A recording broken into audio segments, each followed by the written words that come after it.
examination is very nearer, right? Are you ready for the exam? Which date you have the exam? Speak loudly. Yes, 2nd November.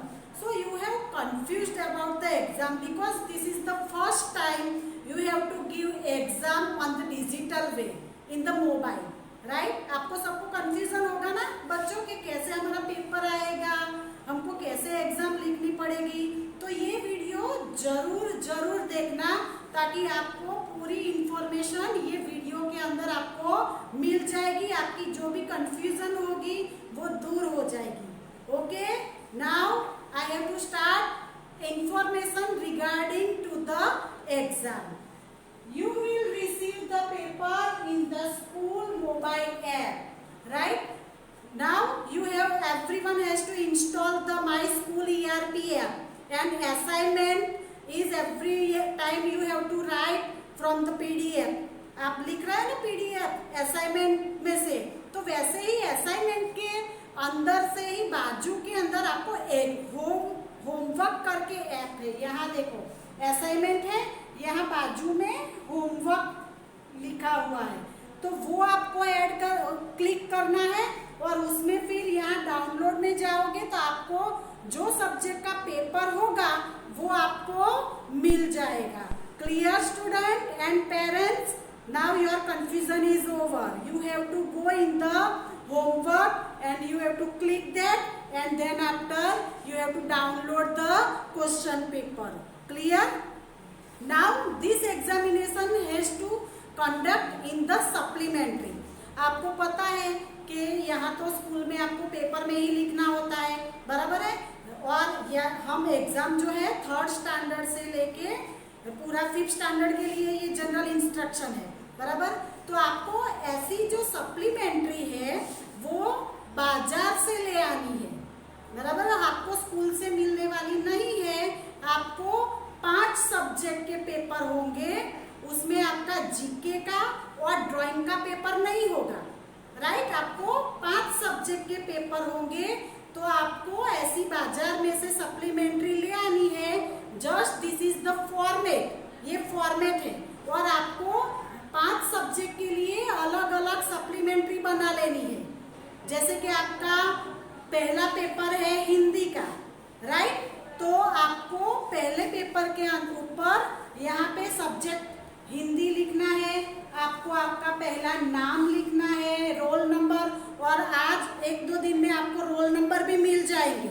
तो आप हर रोज PDF and WhatsApp message जो आता है वो हर रोज देखते रहना, right. पहले नेम लिखो, रोल नंबर लिखो, फिर स्टैंडर्ड लिखना है, कौन सा क्लास है, डिवीजन है वो लिखना है, मीडियम इंग्लिश मीडियम, राइट। फिर सब्जेक्ट लिखा है, जैसे कि पहला पेपर आपका हिंदी का है, I have written on the board also first paper is of Hindi, तो आपको हिंदी लिखना है। और कौन सी डेट को हिंदी का पेपर होगा, तो वो 2nd डेट को है, तो 2 नवंबर। ओके, ऐसा करके पहले आपको 5 सप्लीमेंट्री बना ही लेनी है पहले से। फिर आपको हिंदी का जैसे पेपर हो तो आपको ये सब डिटेल फिल करनी है। उसके बाद आपको यहाँ से लिखना शुरू करना है, बराबर। इसमें लिखना है क्वेश्चन 1A, फिर नीचे क्वेश्चन B, फिर उसके बाद लिखना है क्वेश्चन C है, B है, तो वो कंटिन्यूअस में लिखना है। और समझ लो कि यहाँ तक खत्म हो गया और क्वेश्चन 2 चालू हो गया, तो आपको वो क्वेश्चन 2 जो है वो पीछे के पेज से शुरू करना है। समझ में आया? क्वेश्चन 2 पीछे से शुरू करना है, फिर इसमें ABCD जो आता है वो लिखने का, और क्वेश्चन 3 आया तो आपको क्वेश्चन 3 नए पेज से शुरू करना है। पर स्टूडेंट आपको ध्यान ये रखना है कि जो भी नंबर है पेपर के अंदर, जैसे कि 1 नंबर, 2 नंबर, A है तो A, B है तो B, वो प्रॉपर आपका लिखा हुआ चाहिए। समझ में आया? जैसे ये हिंदी का खत्म हुआ, फिर आपको लेना है 2nd पेपर है आपका मैथ्स, तो मैथ्स में भी सेम चीज आपको नाम, roll number, standard, division, class, English medium, subject और डेट लिखना है, और वैसे ही आपको पेपर लिखना शुरू करना है, राइट। फिर थर्ड पेपर आपका इंग्लिश का आया। इंग्लिश में भी आपको ये सारी डिटेल फिल करनी है और यहाँ से आपको लिखना शुरू करना है। जैसे मैंने आप हर एक पेपर के अंदर एक जैसी पैटर्न रखेंगे। समझ में आया? अब देखो इंग्लिश में भी है तो पहले पेज से आपने लिखना शुरू कर दिया। हर एक क्वेश्चन आपको नए पेज से, मतलब क्वेश्चन 1 कंटिन्यूटी में और क्वेश्चन 2 जो है वो नए पेज से शुरू करना है। फिर आपका गुजराती का पेपर आया तो गुजराती में भी ये चीज आपको फिल करनी है। फिर आपका लास्ट पेपर ईएस का आया तो आपको ईएस में भी ये सारी चीज करनी है, बराबर। अब आपकी समझ में एग्जाम खत्म हो गई तो आपको कंफ्यूजन होगा कि हमको ये पेपर तो लिख दिए हैं पर देना कैसे है। तो आपको स्कूल में से इंफॉर्मेशन मिलेगा कि आपको पेपर कौन सी डेट को कैसे सबमिट करने हैं। आपको बार बार फोन करने की या स्कूल पे आने की जरूरत नहीं है, आपको सारा मैसेज व्हाट्सएप पे मिलने वाला है। तो जिस दिन आपको मैसेज मिले उस दिन आपको क्या करना है, पूरी जो सप्लीमेंट्री है वो सप्लीमेंट्री को ऐसे इकट्ठा करना है। आपको सब्जेक्ट वाइज अरेंज करना है। जैसे कि पहले हिंदी का पेपर है तो हिंदी, दूसरा मैथ्स का पेपर है तो मैथ्स, तीसरा इंग्लिश का पेपर है तो इंग्लिश, चौथा गुजराती का पेपर है तो गुजराती, पांचवा ईएस का है तो ईएस। ऐसे करके जैसे आपका एग्जाम का टाइम टेबल है वैसे अरेंज करके, या आप तो एक कॉर्नर पे उसको ऐसे स्टेपलर कर दो, बराबर है।